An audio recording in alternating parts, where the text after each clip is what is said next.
Hey guys, welcome back to the Primitive Podcast. I'm Cade Wilcox, your host. This week we're joined by Coach Steve Gomez.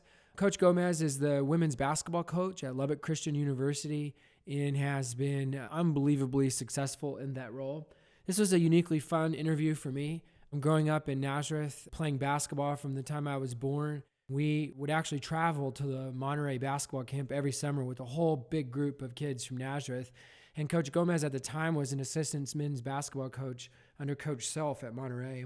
And so I've known Coach Gomez, a long time, and have always had a profound sense of respect for him.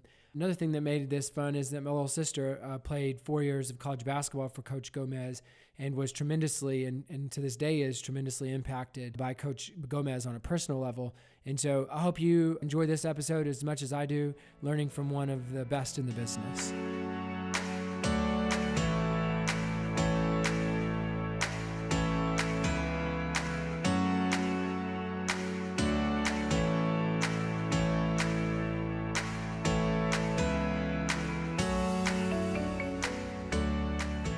I really appreciate you joining us, Coach Gomez. Of course, I've known you for a really long time, since the 90s. All my friends and I, went to your basketball camps growing up and always really admired you. So to kind of watch your, career the last 10 or 15 years and, then my little sister getting to play for you is really special. So thanks for taking the time to join us today. I think most of the people listening to the podcast will certainly, know who you are, but why don't you tell us about your background, where you grew up, what got you into basketball, and a little bit about your family. Yeah, such a providential journey, everything we do in life, I guess, the twists and turns. Growing up, my dad was in the Air Force, so I was all over the world, born in Indiana, lived in New Mexico, grew up some of my elementary years in Germany, so spent 3 years in Germany, and then came back to the States, sort of settled in the Arlington, Texas area. My dad retired, and so went to Arlington High, had a great youth growing up, always figuring go to college, come back to the Metroplex, but had a chance to go to LCU, Lubbock Christian University, play basketball, a lot of great relationships, ended up meeting my eventual wife there, and so graduated from college with a math degree, not expecting, even wanting to coach, but not really having a coaching job coming out of college. Fortunately, the connections, so much in life is who do you know, what are the paths that cross? And so Vic Self was a coach at Monterey, and it was late in the summer, right before I was going to start a job teaching math in Levelland. I was just going to be a math teacher in Levelland. So they had hired me. Monterey had a coaching transition late in the summer, and so Vic Self, being an LCU grad himself, I was looking for an assistant coach late in the year, so it was an emergency. It wasn't like he was hunting me out. It was one of those, again, providential moments where I didn't even expect to have that job. So right 3 or 4 weeks before school was to start, had a chance to get a job coaching basketball at Monterey, assistant coach. And so took that, and that started a great relationship, an opportunity to learn from him over those first 8 years of coaching high school boys. And then moving on to having a chance to coach at Cooper High School for 7 years, 7 more years of high school boys, and then strangely enough had a chance to go to LCU, and that's sort of another story. But yeah, sort of my background is there. My dad, what a huge influence. He came from Puerto Rico in his teen years, just looking for a better life, had some relatives, so he sort of ended up joining the military. That's how that started. My mom, her parents were from Germany, so I'm sort of all kinds of cultural backgrounds. That's cool. I have an older brother and an older sister. My older brother is a counselor. He does anger management counseling, substance abuse counseling, and my sister's a piano teacher, also the wife of a pastor here in town at the church we attend. That's awesome. And but just such great influences, my older brother, my older sister, my dad, and my mom. That's cool. I didn't know you spent any time in Indiana, so there's some basketball roots there. And then I had no idea that you were going to become a math teacher when Coach Self recruited you to come coach. Now, does Coach Self coaches with you now, right? So you guys have been together a long time. Yeah, really a full circle of 8 years of high school coaching together, and him as the head coach. And then he retired from basketball and from teaching at Monterey High School. And he came to me one summer, just ate lunch together, and he just brought up, well, would it be all right if I came around and sort of volunteered to help you coach? And I thought, what a stupid question. I mean, the guy who really gave me my start and taught me so much, asking, almost apologetically asking for an opportunity. I said, that would be awesome. And at the same time, realizing we didn't have a position, but he was just wanting to volunteer. So I'm getting some of the best help I could ever have for free. You're not even paying, the school's not employing him. But that obviously then worked into a full-time position. But yeah, what a great opportunity to the last 9 years now at LCU for us to have spent the time together. So, over half of my coaching career, we've been able to work together. That's really cool. That's really cool. So let's talk a little bit about leadership. So when you think of, your team, your players, your coaches, and, you're really leading that organization. And so when you think of leadership, what do you view your role as a leader for your team as? Like, when you think of yourself, what do you do you think of? Well, I think the first thing is, and it's sort of a paradox, one of my most important leadership principles that I have, that I even tell our players, is that you're not that important. And that may sound terrible. It's not a very good motivational speech. But every recruit we have, I'll tell that player, hey, just know you're not that big a deal. We don't have to have you. And even as a leader myself, I need to realize I'm not that important. I'm not that big a deal. I need to find a way. How can I help the people that are really getting it done? I want to get out of the way, find great people, find a Vic Sell, find a Casey Wilson, who are my assistants, to find players like your sister, like Allie Schulte now, like Maddie Chitsey, these players that know how to play and empower them to play. So I think a lot of my role is getting out of the way and empowering, building up, encouraging. We try to live on not finding mistakes, but trying to find them, do it right, and encourage that. So I think a lot of it's encouragement. And just creating an environment where positivity can take root, as opposed to, trying to hard hand everything or trying to be the final say in every decision. Find great people and let them flourish. That's really good. When you think about something you just said about, telling players, you're not that important, and even really viewing your own role in the same way, how does that play in the 21st century? Where a lot of kids these days, are kind of the center of their world. They're the center of their parents' world. They're the center of their high school basketball team's world. So how does that look in like during this kind of cultural moment? Well, that's so perceptive, because you understand that everybody is trying to promote themselves. I mean, the selfie, the tweets, all that stuff, and we want to understand. Really, you're not that big a deal. We're not going to promote you. We're not going to, I'm not going to be posting on, Facebook, Twitter, Instagram, whatever, all your awards and accolades. It's about a team. And if you can lose yourself in something bigger, you're going to find some joy. But sooner or later, you're not going to be important anymore. I mean, if all you're putting your stock on is my current stats, my current status on a team. And so if a kid comes from a high school that plays all the time, scores all the time, and they come here and they got to know you're going to probably sit the bench for a while. There's going to be a time where you need to learn to cheer for your teammates. I think there's a strange term I'd heard a while back. It's called mudita. It's about the vicariously living joyfully through other people's success and not having to experience it yourself, but finding a way to enjoy someone else's good. And so, but these days that's really rare. And so what we're trying to do at LCU, at least in our program, it may be very countercultural, but I think people have a hunger for that. I think deep down we want to be sacrificial. We want to have someone discipline us. We want to find something bigger than ourselves. Everybody has that want. They just don't know how to find it. And these days it's not promoted at all, but we're not going to give into that. I'm curious if you figure that out about a student athlete, about a kid early in the process of recruiting. I mean, is that something that you literally are looking for throughout the recruiting process? Certainly. And a lot of times a team might want to see a player, man, when they're playing great. I want to see a player when they're not playing good.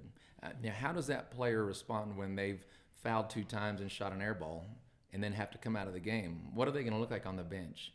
Are they going to pout and put a towel over their head, look up in the stands and complain to their parents? I want to see a kid struggle, because we need to learn to handle struggles, because life is a struggle. Yeah. And if all they think is, when it's going good, sure, everybody's going to be happy. But some of that comes down to finding families such as your own who know, how to live well and not just athlete well and not just be a sports-minded person. But we talk about, we recruit to a culture, not to a position. We recruit to an environment, a spiritual environment, not just an athletic environment. So for us, that's vital. It really is to find kids early on and get to know them soon enough, so we're not late in the process and just trying to pick a good player. That's really good. You mentioned culture, and culture is kind of a buzzword. I mean, every organization talks about culture, and leadership gurus and podcasts about culture, but what does culture mean to Coach Gomez? And how do you cultivate or nurture that culture within your program? Yeah, I think I've sort of over the last year and a half, 2 years, almost come to a point, even in some talks I've given, of reaching this realization that community conquers culture. So I think even more so than what we want our culture to be is a community, because a community is going to far outweigh even a culture. You look at like the early church, how early Christians, they conquered a culture that was anti-God,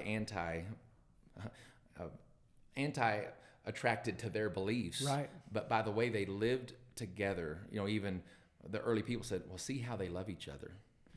And that love for each other just transformed the world. And so even for us, we want to have a culture of competitiveness, of excellence in the classroom, of a culture of doing our best, serving the community, but we want a culture that cultivates relationship, because a community where people learn to buy into, again, like we talked about earlier, into someone else, and to where you can just lose yourself in something. And so that community part of it, I think, is really what we're missing. And I think all of us hunger for it. And these days, with the value that social media can give us, it also at times can disconnect us. But there's everything can be used for good and evil. And obviously y'all are using it for great. And so that's a wonderful thing. But we want our team to be really communal. Yeah. That's a really powerful thing. I mean, you can read these statistics all over the place, but we're the most connected society, but we're also the most loneliest society, which sounds just crazy, right? Because all of us feel connected. And so what you share about community and in the sense of being a part of something, it makes sense, and it's a powerful thing. I mean, you've had some really bad years as a coach, and you've had some really good years, as in like perfect years, right? Where you go undefeated and you win national titles, and you've won 2 of the last 3. Is that right? Last 4. 2 of the last 4. So you've won multiple national championships. What do you see as real differentiators between kind of winning and losing? Like, is it the number of athletes you have? Is it a team coming around some of your values in the sense of community, more so than others? I mean, what kinds of things would you notice in both success and failure? And I think one thing I want to make sure with every team we have, I want to have a team not only that I can win with, I think it's vital that you have a team that you can lose with. If you have a group of players that if you lose, it's going to be a struggle, then that's not the right group of people. And so even the end result of, and we can talk later probably about success and what that really looks like, but for us, I want to have a team that I can lose with and be at peace. And so some of the things that they'll determine those fortunate breaks that happen through a season, there's just a lot of little decisions that are made. It's just so many small decisions day to day that we make that determine what's the result. And so obviously in a basketball game, it's those teams that value take a high price of the small things, passing to an outside hand against pressure defense, squaring up to the basket, ball faking, and not just getting out of control. So much in life, when we get out of control, it's a little thing. Bad things happen. Yeah. And on the court, I don't think we've ever had a player, I've never seen a coach after a game say, our players were just too in control that game. We need to be more out of control. And so the mental part of it being in control, the physical part being in control, the emotional, we talk a lot about, hey, we want to play with emotion, not on emotion. We want you to be emotional playing, but that's not what fuels your decision making to where we don't get foggy. And so I think the teams that have succeeded at the highest level for us are those that are mentally just stable. And they're not necessarily robots, but they keep a clear head. Because that's when the bad decisions in life and in sports happen. Yeah, it's really good. How do you approach your own personal growth? I'm kind of curious on multiple levels. One, how do you hold yourself accountable to growing? When you're the one leading the ship, as the head coach and the leader of the program, how do you develop your own personal growth and hold yourself accountable to continual growth? And then two, I'm just curious, like what motivates you? I mean, you've been coaching for 30 plus years. You won multiple national championships, even had tremendous success even beyond the national championship games. And so what continues to kind of motivate you to engage in coaching and kind of the drive that kind of like moves you forward in your career? Just for our team, for years, we've tried to take the mantra, and me personally, of, that one year we went 35-0, but I've told many times, I say, we didn't go 35-0. We went 1-0 35 times. So we went 1-0. And so to take things a little bit at a time and just say, today, let's win the present. Let's win the day in practice. Let's just win today. And let's not worry about the game Friday, the game Saturday, whatever's coming. For me personally too, obviously you want to look to the future, what you want to become, but we can't live down the road. I just think living today, I just want to enjoy the day. I mean, life is fun. I want to, laugh, enjoy it, work hard. I think sometimes we can not work hard enough, and then sometimes we need to, just don't do it. We need to know when to rest hard, when to work hard.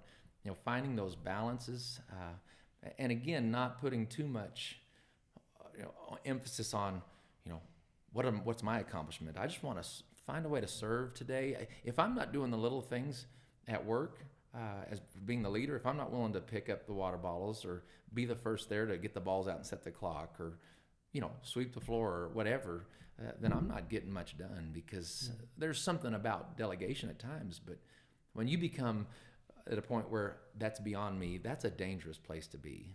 And I don't ever want to get to where I think, that's someone else's responsibility to do.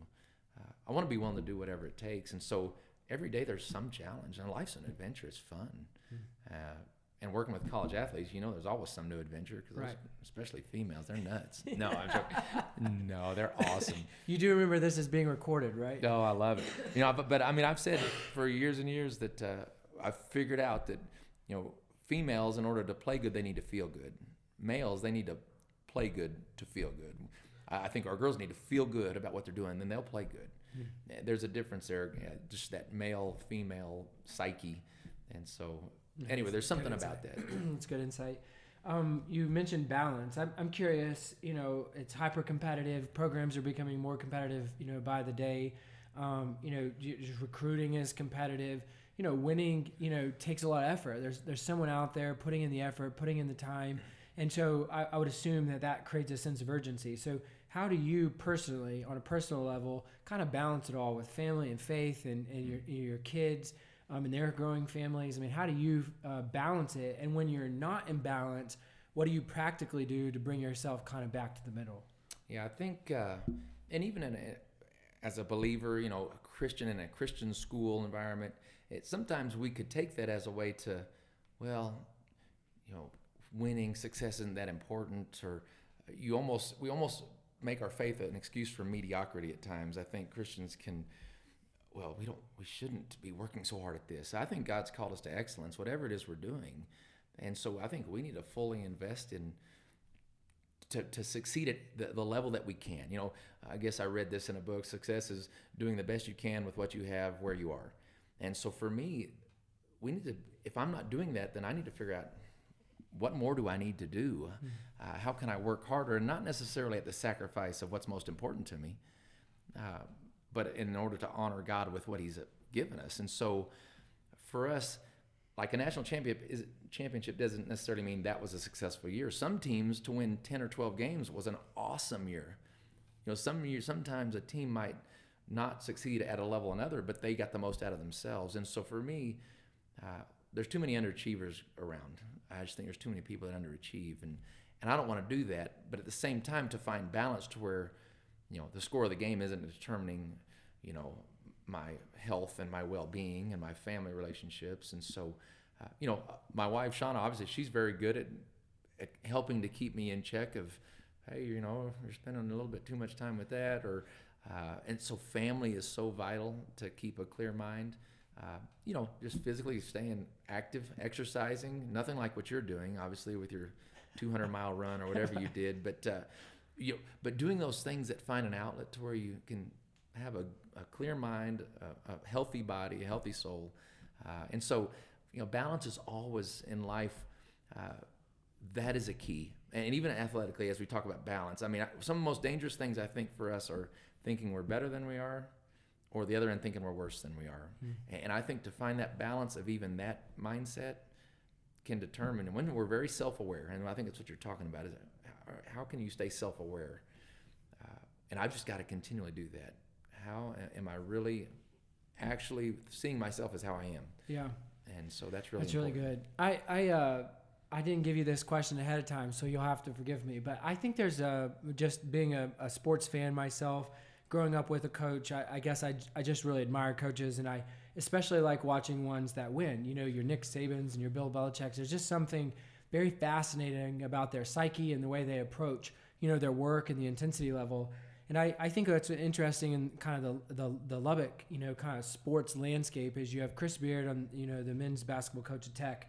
And it just I don't know him personally, but you can be around him for about 2 minutes and, just sense his urgency to win. I mean, he wants to win almost as bad as he wants to breathe. And it's pretty obvious just even being around him momentarily or watching him interviews or whatever. And that's great. And something I've noticed about you and, the 20 plus years I watched you is I would argue that you have a very similar, urgency and desire to win, but you carry it very different. And this isn't a comparing and contrasting. I think my point is I think it's fascinating to learn from people who have the same desire. You've had the same desire to win national championships as he does, and he does it a certain way, and you do it a certain way.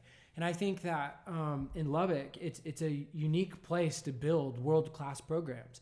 There's some challenges that don't exist in other metro areas or other parts of the country. So when you think about, the last 10 to 15 years at Lubbock Christian and building a program, and give us some insight into how you've tried pursuing eliteness. Britt's always talking about being elite. Well, you're gonna push back on this because you're humble, but you're an elite coach. You're an elite coach, and you've experienced success, at a very high level. And I think it'd be fun just to give people insight into how you've pursued that level of excellence and what that journey and process has kind of been like, even in your own mind. Yeah, I think from the outstart, when I got the job, never looking to be a college women's basketball coach. Growing up coaching high school boys, you see the Mike Krzyzewskis, you see, the men's college coaches and think, man, maybe someday I would do that. And then to have the chance to do it with the college women, a job opportunity. So when I took that job, I thought, this is the big time. I mean, the job I'm in is where I want to be, and I'm going to make this the big time. It doesn't have to be a D1 job so from that approach of whatever it is we're doing, we got to give it all of our effort, all of our heart, and to have a vision for this. This is going to be an excellent place. And the way we wanted to do that was find the best players from the best programs that had the best high school coaches. So basically what I've done, I've just tried to find the best high school coaches around and get their players and let them play. I mean, it's not that complicated from what I've had to do. Just find the Joe Lombards, find the Eric Schillings, find the Jill Schneiders, find the coaches from this region where team basketball in girls is so strong. And just try to find those players that they used to know what it takes to succeed in competitive situations and put them together and let them play. And so it's honestly I haven't done that much. I've just tried to identify the right people to get. And then, those kids also, and it's strange, the landscape of basketball across the state, across the country, and then the AAUs and all that stuff. We're not real big, AAU recruiting ground people. We want to find high school players. And even from this part of the state, there's a difference in the way West Texas teams play than metropolitan teams play. And we've seen over the years that some of those kids have a hard time coming from big cities into our setting because our team is not going to function in the way that those teams are used to functioning. Not that that's wrong, but there's so many ways to win in a game. Right. And one's not right and one's not wrong, but there's a way that we do it and a way other teams do it. And so some of the individual skill development and all that stuff is not that big a deal. We want a kid to learn to play with a team. And so, that's been some of it, and try to get, and just try to then be consistent and make sure people know, here's our standards, here's what we're going to do. And if you want to be a part of it, we would love for you to. But if we want people that want to be here, if there's a kid that's a D1 athlete that we know would fit our system, we're not going to like, oh, they wouldn't want to come here. But we're not going to try to talk a kid into coming to our school or talking, oh, please, you'll love it. If you want to be here, we want you to come. But if we're not going to have to talk you into it, we're not interested in that. And so it's an environment of the players. Probably the best people to ask that would be our players. They create all the environment, the locker room, the relationships. Those kids are what make the magic. At what point did you realize that about the players, that you had a conviction that this was the ethos of your program? And I mean, like, did you know that early on, or did you kind of evolve into that? Growing up, coaching high school boys, it's a totally different world than coaching college women. I mean, just the approach. Now, strategically, I didn't have to change much at all. The way I coached, really didn't have to change, but just the mindset of how do we approach team? How do we approach, getting ready to play, the preparation, the relation, the team dynamic is so different. And so that did have to change some. And I had to think of, all right, now who fits with what? I'm not going to have a player come that the team hasn't already given an approval of. And this took me years to figure out. And again, the team figured it out for me over the years. I learned to listen better. Really, I learned my ideas aren't always very good. And so what can they teach me? What can these girls show me? And the fact that they wanted teammates that they enjoyed and liked off the court is going to make as big a difference as anything, and as opposed to what offense we run. And so when they learn to live together well, they'll play together well. That's good. That's really good. What do you go to learn? Like, do you like to read? Do you listen to a lot of podcasts? I mean, what's your kind of go-to for personal development? Yeah, recently, I guess over the last couple of years, podcasts have become a little more common for me. I like to book in hand. I like to have a book in my hand to read. A lot of times I can underline and remember things better. So reading is an important part of it. But listening to things, maybe even while I exercise, is always helpful. I just know there's a fine balance between always learning something and trying to put something new into play when really there's no need to change what you're doing.